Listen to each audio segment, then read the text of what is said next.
अजीब केस है ये। एक शख्स जो पुलिस के सामने ये कह रहा है कि मैंने अपनी बीवी का कत्ल किया, लाश के टुकड़े किए, उसे कुकर में उबाला, हड्डियों को पीसा और फिर ले जाकर नदी में बहा दिया, और उसकी बीवी सचमुच गायब है। लेकिन इस शख्स की इस गवाही या इकबाल जुर्म के अलावा जो कह रहा है, यानी उसकी कहानी के अलावा इस पूरी कहानी में एक भी सबूत पुलिस के पास नहीं है। अब दिक्कत ये हो गई है कि उसने स्टेटमेंट दिया, कह रहा है मैं कातिल हूं, मैंने बीवी को मारा है, लेकिन पुलिस अभी तक उसको अरेस्ट नहीं कर रही है। हिरासत में है, एक टर्म होता है डिटेन एंड कस्टडी या अरेस्टिंग, तो ऑफिशियली उसको अरेस्ट नहीं किया है। पुलिस का कहना हमने डिटेन किया हुआ, हमने रोक रखा है। दूसरा कमाल ये है कि वो कह रहा है कि मैंने बीवी का कत्ल किया है और उसकी बीवी सच में गायब है 16 जनवरी से। लेकिन इसके बावजूद पुलिस ने कातिल के इकबालिया बयान के बावजूद कत्ल का मुकदमा भी दर्ज नहीं किया, यानी मर्डर केस नहीं, मुकदमा है मिसिंग पर्सन का। अब ये उल्टा पुल्टा नहीं है, गलत नहीं है। कानूनी तरीके से देखें तो पुलिस ने दोनों काम सही किया हुआ है, क्योंकि एक बंदा कह रहा है कि मैंने एक मर्डर किया और लाश के टुकड़े कर उसे ठिकाने लगा दिया, और उसकी बीवी गायब है। लेकिन बीवी कहाँ है इसके पुख्ता सबूत नहीं। उसने सच में मर्डर किया, इसके सबूत नहीं। उसने सच में उबाला, सच में फेंका, इसके सबूत नहीं। तो फिर पुलिस सिर्फ उसकी बात पर अगर यकीन करके उसे अरेस्ट दिखा दे और फिर एफआईआर दर्ज कर ले कत्ल का, और कल को वो औरत या उसकी पत्नी जिंदा लौट आए तो क्या होगा। बस इसी चीज़ ने हैदराबाद पुलिस को इस वक्त एक अजीब कश्मकश में डाल रखा है। तो पुलिस न मर्डर का मुकदमा दर्ज कर रही है, न उस कातिल को जो कह रहा है मैंने कत्ल किया है उसको अरेस्ट दिखा रही है। और दिक्कत और भी इस केस में ये है कि ये कातिल जो एक एक्स आर्मी मैन है, एक पूर्व फौजी, हैदराबाद पुलिस के हिसाब से इतने शातिर है ये, जिस तरीके से इसने, अगर इसकी बात में सच्चाई है, क्राइम सीन को साफ किया है बिना किसी डिटर्जेंट के, बिना किसी केमिकल के, सिर्फ पानी से। एक एक कोना, एक एक छोटे से छोटा गड्ढा, कि पुलिस भी दंग है कि इतने सलीके से कोई कैसे क्राइम सीन की सफाई कर सकता है। इन सारी चीज़ों ने ऐसा उलझा दिया हैदराबाद पुलिस को कि अब हैदराबाद पुलिस कह रही है कि हमें शायद दूसरे स्टेट की पुलिस की मदद लेनी पड़ेगी, जो कभी जिन्होंने ऐसा केस सॉल्व किया हो या जिनके सामने कभी ऐसा केस आया हो, क्योंकि कम से कम उनके पास, हैदराबाद पुलिस के पास ऐसा कोई इससे पहले केस ही नहीं आया। आंध्र प्रदेश में हो सकता है और तेलंगाना में अलग अलग जगहों पे होगा। उन सभी से कांटेक्ट कर रही है हैदराबाद पुलिस, सिर्फ ये पता करने के लिए कि एक ऐसा केस है, क्या कभी पास्ट में आपके पास ऐसा केस आया, और अगर आया तो फिर आपने उसको कैसे सॉल्व किया, तो हमें भी रास्ता दिखाइए। ये खुद हैदराबाद के पुलिस कमिश्नर ने बाकायदा प्रेस कॉन्फ्रेंस में कही। अब सोचिए, ये कहानी मैंने आपको 2-4 दिन पहले शायद डिटेल में सुनाई है, मैं पूरी कहानी रिपीट नहीं करूँगा। वो जो इसमें नई चीज़ें आ गई हैं, यही वो एक एक करके आपको सारी डिटेल में बताऊंगा। जिन लोगों ने ये पहले कहानी नहीं सुनी है वो इस कहानी के आखिरी में लिंक डाल दूंगा, देख लें। लेकिन फिर भी बाकी लोगों के लिए थोड़ा सा रिकॉल कर दूं कि हैदराबाद में एक माधवी नाम की महिला 16 जनवरी को अचानक गायब हो जाती है। उसका पति आर्मी में था पहले, फिर अब DRDO में सिक्योरिटी गार्ड है। आर्मी में वो सिपाही भर्ती हुआ, नायब बनकर वो रिटायर हुआ। 2 बच्चे हैं उसके, 13 साल पहले शादी हुई थी। पोंगल आ गया और उससे पहले वो ये 16 जनवरी को गायब हुई थी। 13 को वहीं हैदराबाद में ही माधवी की सिस्टर रहती है, तो माधवी और ये उसका पति गुरुमूर्ति और उसके दोनों बच्चे उस सिस्टर के यहाँ गए, फिर लौट आए, फिर नेक्स्ट डे गए 15 को, पर पति पत्नी लौट आए, बच्चे को वहीं छोड़ दिया, और 16 के बाद माधवी गायब। 18 को माधवी की गुमशुदगी की तब पता चलता है जब माधवी के माँ बाप जो दूसरे डिस्ट्रिक्ट में रहते हैं, माधवी फ़ोन नहीं उठा रही, बात नहीं होती, तो हैदराबाद आते हैं, पूछते हैं अपने दामाद से माधवी कहाँ है, तो बताता है कि वो तो गुस्से में हमारा झगड़ा हुआ था, वो कह रही थी पोंगल में मायके जाना है, मैंने मना किया, वो घर छोड़ के चली गई। और इसके बाद खुद गुरुमूर्ति यानी माधवी का पति अपने इन लॉज के साथ न सिर्फ माधवी को ढूंढने का नाटक करता है बल्कि पुलिस स्टेशन जाता है, रिपोर्ट लिखाता है, पुलिस जांच करती रहती है। फिर लास्ट में पुलिस को शक होता है और पुलिस गुरुमूर्ति को उठाकर तसल्ली से पूछताछ करती है और उस पूछताछ में गुरुमूर्ति एक कहानी सुनाता है। वो कहानी ये कि 16 जनवरी को, चूँकि वो मायके पोंगल पे जाना चाहती तो उसने जाने नहीं दिया, दोनों बच्चे अपनी मौसी के यहाँ थे। तो जब वो घर लौट कर आए तो रात में दोनों का झगड़ा हो गया। जब झगड़ा हुआ तो उसे गुस्सा आया, उसने अपनी बीवी का सर दीवार पर दे मारा। जब दीवार पर दे मारा, खून गिरने लगा, वो नीचे गिर गए, बेहोश हो गई। उसने देखा शायद उसकी सांसें थम चुकी थी। फिर वो घबरा गया, बहुत देर तक सोचा क्या करूं, लाश कैसे ठिकाने लगाऊं। फिर उसे आइडिया आया, उसने बाथरूम में ले जाकर लाश को रखा, लाश के छोटे छोटे टुकड़े किए। फिर एक बड़ा सा कुकर लिया और उन टुकड़ों को उसमें उबालना शुरू किया। एक बार में जो टुकड़े उठाता कुकर में डालता वो कम से कम 5 से 6 घंटे उबालता। सारे टुकड़े उबाल लिए। फिर उसे लगा हड्डियों का क्या करूं। उसने स्टोव के सबसे बड़े वाले बर्नर पर उन हड्डियों को रखा और फिर उसे पूरी तरह से जलाया। फिर ग्राइंडर और जो बाकी चीज़ें होती उससे उनको तोड़ा, चूरा बनाया और सारी चीज़ों को ले जाकर नदी में फेंक दिया। अब नदी में फेंक दिया, उसके बाद कुछ पता नहीं। अब ये कहानी सामने पुलिस की। अब इसके बाद पुलिस उसे लेकर गई उस लेक पे, नदी पे जहाँ उसने बताया। लेकिन 3 दिन हो गए, उस नदी से एक भी टुकड़ा तक नहीं बरामद हुआ।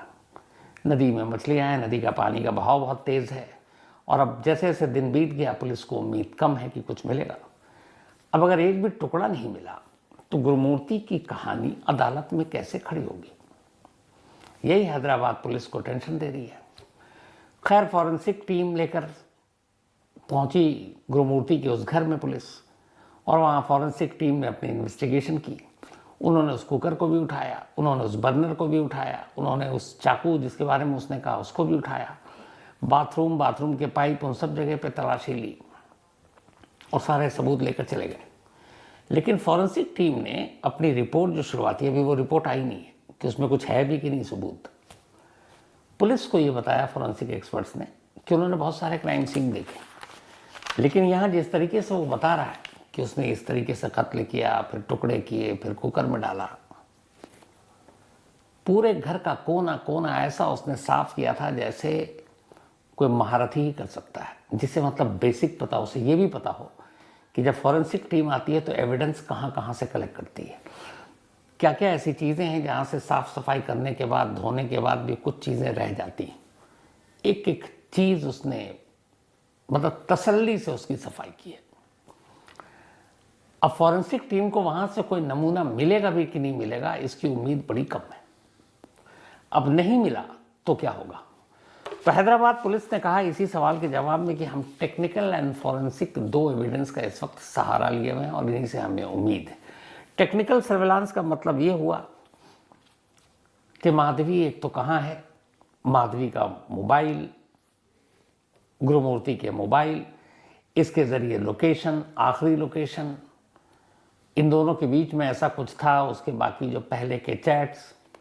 तो इन टेक्निकल सर्विलांस के ज़रिए या फिर सीसीटीवी कैमरा, सीसीटीवी फुटेज कि घर से उस लेक तक जाते हुए या माधवी का घर से बाहर जाते हुए या माधवी का घर के अंदर जाने के बाद बाहर न निकलते हुए, अगर ऐसे प्रूफ मिल गए तो एक एविडेंस ही बनता है। दूसरा जो फॉरेंसिक एविडेंस वो ये है कि बेशक माधवी के लाश के टुकड़े न मिले, लेकिन अगर घर के अंदर से कोई ऐसा सैंपल मिल जाए, कोई मांस का लोथड़ा मिल जाए, कोई हड्डी टूटा हुआ मिल जाए, उसका चूरा मिल जाए, कुकर में से कुछ मिल जाए, बर्नर पर से स्टोव के कुछ मिल जाए, कुछ भी एक, तो उसकी जांच फिर माधवी के पेरेंट्स के डीएनए सैंपल लेकर जांच की जाए तो फिर मिलान हो सकता है कि जो भी बरामद हुआ है वो माधवी का हिस्सा है। तो इस सूरत में भी ये हो सकता है, टेक्निकल और फॉरेंसिक एविडेंस एक केस खड़ा कर सकता है। लेकिन अभी तक ऐसा कोई पुख्ता मिला नहीं। अब इसीलिए दिक्कत ये हो गई हैदराबाद पुलिस के सामने कि 2 सोच बन गई। एक सोच ये है कि पुलिस हैरान है कि जब इसको पकड़ा और इसने तोते की तरह बोलना शुरू किया तो पुलिस को लग रहा है कि कहीं ऐसा तो नहीं है कि गुरुमूर्ति झूठ बोल रहा है और सच में इसने अपनी बीवी का कत्ल किया भी है कि नहीं किया है। ऐसा तो नहीं है कि वाकई ये इसका झगड़ा हुआ और उसकी बीवी घर छोड़कर चली गई और उसके बाद से कहीं कांटेक्ट नहीं हो रहा है। अब बीवी के घर छोड़कर जाने में कांटेक्ट ना करने के पीछे दूसरी और तीसरी थ्योरी भी आ जाती है कि वो वाकई सिर्फ झगड़ा था या बीवी का कहीं कुछ और किसी से दोस्ती थी, क्या थी। हर लाइन पर इन्वेस्टिगेशन हो रहा है। और दूसरा, अगर ये सच बोल रहा है तो फिर एक भी एविडेंस क्यों नहीं मिल रहा है? तो पुलिस दोनों चीज लेकर चल रही है कि इसकी जो कहानी है, अगर उस कहानी पे आंख बंद करके यकीन कर लें तो कल को बद पिट सकती है, कोर्ट में भी, मीडिया में भी, हर जगह। और इसीलिए पुलिस ने यह तय किया कि इसके इकबाले जुर्म के बावजूद गुरुमूर्ति के, वो तब तक इसका अरेस्ट शो नहीं करेगी जब तक कि कोई एविडेंस हाथ नहीं लग जाए। तो अभी डिटेन्ड है लेकिन अरेस्ट नहीं है। दूसरा, मिसिंग की रिपोर्ट माधवी के पति इसी गुरुमूर्ति ने और उसके इन-लॉज ने लिखा रखे हैं और अभी तक पुलिस में वही मिसिंग रिपोर्ट दर्ज है। अभी तक गुरुमूर्ति के बयान के बावजूद वो मिसिंग रिपोर्ट या मिसिंग के केस को मर्डर में कन्वर्ट नहीं किया गया, वो मिसिंग में ही। इसके ऊपर जो कमिश्नर है वहाँ के हैदराबाद के, उन्होंने यही कहा कि जब तक हमें कोई सबूत नहीं मिल जाता है, मिस्टर जी सुधीर बाबू, ये हैदराबाद के पुलिस कमिश्नर हैं, इनका रिकॉर्ड पर यह स्टेटमेंट है कि जब तक कोई प्रूफ नहीं मिल जाता हम इस केस को एक मिसिंग केस के तौर पर ही अभी देख रहे हैं और जब तक कोई एविडेंस नहीं मिल जाता हम गुरुमूर्ति को सिर्फ डिटेन किए हुए हैं, हम इसको अभी अरेस्ट हमने नहीं शो किया है। अब उनका कहना है कि फिलहाल उन्होंने तेलंगाना में और आंध्र प्रदेश में अलग अलग टीमों से अलग अलग पुलिस और सीनियर पुलिस अफसर, कुछ रिटायर्ड पुलिस अफसर, उनको कांटेक्ट किया और उनसे पूछा कि क्या आपके टाइम में कभी कोई ऐसा केस आया हो जिसमें एक शख्स इकबाल जुर्म तो कर रहा है, स्टेटमेंट दे रहा है, अपना जुर्म कबूल कर रहा है, लेकिन एविडेंस के नाम पे कुछ नहीं दे रहा। वो कहता हाँ जी किया है, बाकी आप ढूंढो। तो ऐसा कोई केस आया और आया तो फिर उसको कैसे आपने इन्वेस्टिगेट किया, तो वो पता कर रहे हैं। इसके अलावा आंध्र और तेलंगाना से बाहर, चाहे वो दिल्ली हो, मुंबई हो, कोलकाता हो या बाकी किसी स्टेट में इस तरह के केस आए और ऐसे बहुत सारे केस आए हैं जिसमें कई बार ऐसा भी हुआ, दोनों तरह से आया। एक इकबाल जुर्म कर रहा है कि मैंने ऐसे ऐसे मार दिया जी, पर बॉडी नहीं मिल रही है और बाद में वो पलट जाता है और उस केस का कुछ पता ही नहीं। और फिर ये पुलिस पे होता है कि भाई तुम्हारे पास एक तो, क्योंकि सिर्फ किसी का बयान या जुर्म कबूल करना ही उसको सजा दिलाने का लाइसेंस नहीं दे देता है, उसके लिए आपको एविडेंस चाहिए। तो फिर उस केस का हश्र बहुत बुरा हुआ। तो ऐसे केस जो इंडिया के अलग अलग स्टेट्स में, अलग अलग किसी शहर में पुलिस ने उसकी जांच की, उसे अंजाम तक पहुंचाया, ऐसे पुलिस अफसर और ऐसे केस की अब इस वक्त हैदराबाद पुलिस तलाश कर रही है और वो अपने जो भी बाकी के स्टेट के पुलिस हैं उनसे कांटेक्ट कर रही है कि शायद कोई मिले तरीका कि ऐसे केस को हम किस तरीके से सॉल्व कर सकते हैं। फॉरेंसिक टीम से बड़ी उम्मीदें हैं पुलिस को कि शायद कोई एक क्लू तो दे दे जिससे कम से कम, क्योंकि जैसे जैसे दिन बीता मैंने बताया कि खुद हैदराबाद के पुलिस ऑफिशियल है जो ऑफ द रिकॉर्ड वो बता रहे हैं कि जिस लेक में इसने फेंका है वहाँ का पानी तेज है और जिस तरीके से इसने कुकर में उबाला, फिर अब हड्डियों का तो मिलना नहीं, वो तो पानी में मिल के कब का बह के चला गया। कहीं एक जगह अगर वो पानी स्टोर होता तो शायद उस पानी के जरिए भी पता चल सकता था कि यहाँ तो स्टोर ही नहीं है, तो आप पानी उठाओगे भी तो सैंपल में क्या मिलेगा, क्योंकि बहता हुआ पानी है और बाकी टुकड़े मिले नहीं है। तो हैदराबाद पुलिस के हिसाब से लाश के टुकड़े, अगर गुरुमूर्ति की कहानी पूरी सच्ची है तो लाश के टुकड़े मिलने की उम्मीद लगभग ना के बराबर है, यानी माधवी के लाश के टुकड़े नहीं मिलेंगे। अब कल्पना कीजिए कि लाश के टुकड़े नहीं मिलेंगे यानी लाश नहीं मिलेगी। अब बगैर लाश के हैदराबाद पुलिस को एक मर्डर केस दर्ज करना है, बगैर लाश के पुलिस को उस मर्डर की तफ्तीश करनी है, बगैर लाश के पुलिस को उसके कातिल को सजा दिलाना है, सब कुछ बगैर लाश के। तो अब लाश नहीं है तो सबसे पहला चैलेंज तो पुलिस के सामने यही है कि कोर्ट में ये प्रूव करे कि माधवी मर चुकी है। और ऐसे बहुत सारे केस आए हैं, मुझे खुद याद है, जिसमें अदालत इसी बेनिफिट ऑफ डाउट पे छोड़ देती है कि लाश मिली नहीं, क्या पता वो शायद जिंदा हो, उसके अपने कुछ इश्यूज हों जिसकी वजह से वो कहीं छुप कर रह रही हो या रह रहा हो। तो पहले तो मरने का सबूत दो, चलो लाश को हटाओ, आप पहले मरने का सबूत दो, कि वाकई माधवी की मौत हो चुकी है, फिर केस को आगे बढ़ाएंगे कि उसके लिए मौत के लिए जिम्मेदार कौन है।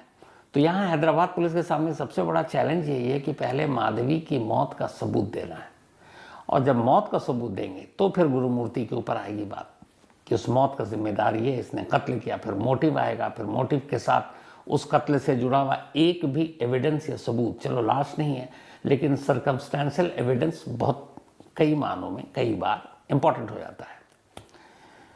तो लाश ना होने पर भी सर्कमस्टेंशियल एविडेंस पे सजा मिली है इस देश में कई केसेस में। तो यहां पर अब पुलिस को यह है कि कम से कम कुछ तो मिले जिससे माधवी की मौत को एस्टेब्लिश किया जा सके। तो जैसा मैंने शुरू में कहा कि अजीबोगरीब केस है। एक तो केस इसलिए भी अजीबोगरीब है कि मतलब हाल के वक्त में सुना नहीं कि किसी पति ने अपनी पत्नी का पहले कत्ल किया, चलो दीवार पे मारा, मर गई, उसको गिल्टी फील हुआ, तब भी वो पुलिस को बयान दे सकता था। लेकिन फिर लाश ठिकाने लगाने के लिए बाहर लाश को ले जाने में उसे खतरा महसूस हुआ, तो ये पता नहीं कहाँ से दिमाग में आया कि लाश के पहले टुकड़े करो बैठकर और फिर उसके बाद उसको कुकर में उबालो, और कुकर में उबालने से क्या होगा ये भी अभी तक क्लियर नहीं है। फिर लाश के टुकड़े तो उबाल लिया, हड्डियों का क्या करें, उसका भी फिर जो घिनौना आइडिया आया उसको स्टोव के बर्नर पर जला जला कर हड्डियों को। तो ये सारी चीज़ें एक तो अजीब है इस केस से जुड़ी हुई। अब उसके बाद उससे भी अजीब ये कि कातिल पुलिस के पास है लेकिन अरेस्ट नहीं है। इकबाल जुर्म कर चुका है लेकिन लाश नहीं है। माधवी गायब है लेकिन माधवी का कहीं सुराग नहीं है, घर से कुछ मिला नहीं है। तो ये केस जाएगा कहाँ? और वाकई कई केस ऐसे होते हैं लाइफ में जो आपको पूरी तरह से घुमा कर रख देते हैं। हैदराबाद पुलिस के लिए इस वक्त ये चैलेंजिंग केस है, और जिस दिन हैदराबाद पुलिस इस केस को सॉल्व करेगी आप यकीन मानिए उनके लिए भी एक राहत की सांस होगी। जो पुलिस ने बताया लगभग 2 डिकेड्स तक गुरुमूर्ति ने इंडियन आर्मी में हैदराबाद में ही पोस्टेड था और वहाँ उसने काम किया था, और एक सिपाही भर्ती हुआ था और फिर नायब सूबेदार के तौर पर रिटायर हुआ था। कभी भी इसकी और इसकी बीवी के बीच में कोई झगड़ा नहीं हुआ था। 2 बच्चे थे, इनकी ज़िंदगी खुशहाल थी, क्योंकि इस बात की गवाही खुद माधवी के मैके वालों ने भी दी है कि वो अपने पति की तारीफ करती थी। अब वो DRDO में एक सिक्योरिटी गार्ड के तौर पर काम कर रहा था। तो और जो पुलिस का कहना है कि जो उसने कहानी बताई उसमें है कि हर स्टोव में जो बर्नर होते हैं, 2 वाले भी होते हैं, 1 वाले भी, 3 भी, 5 वाले, इसके यहाँ 3 वाले थे, जिसमें जो सबसे बड़ा बर्नर एक था उस पर इसने हड्डियों को जलाया था। वो बर्नर भी लेकर गई है पुलिस, लेकिन उस बर्नर को देखकर भी फॉरेंसिक एक्सपर्ट जो आए थे उन्होंने बताया कि इन सब की बहुत ही सफाई से सफाई कर दी गई है। तो अब क्या होगा इस केस में ऊपर वाला जाने, क्योंकि ये केस हर तरह से उलझा हुआ है। अजीब केस जिसमें कातिल है आप गिरफ्तार नहीं कर सकते, जिसमें महिला गायब है आप उसको मुर्दा करार नहीं दे सकते, जिसमें कत्ल हो चुका है कातिल के हिसाब से लेकिन आप कत्ल का मुकदमा दर्ज नहीं कर सकते। और ये पूरा केस फिलहाल मिसिंग कंप्लेंट और मिसिंग FIR पर इन्वेस्टिगेशन के दौर से गुजर रहा है। जब भी इसमें कुछ और अपडेट आएगा आपको ज़रूर बताऊंगा, लेकिन वाकई ये सर चकरा देने वाला केस है। तो कहानी में फिलहाल इतना ही आज।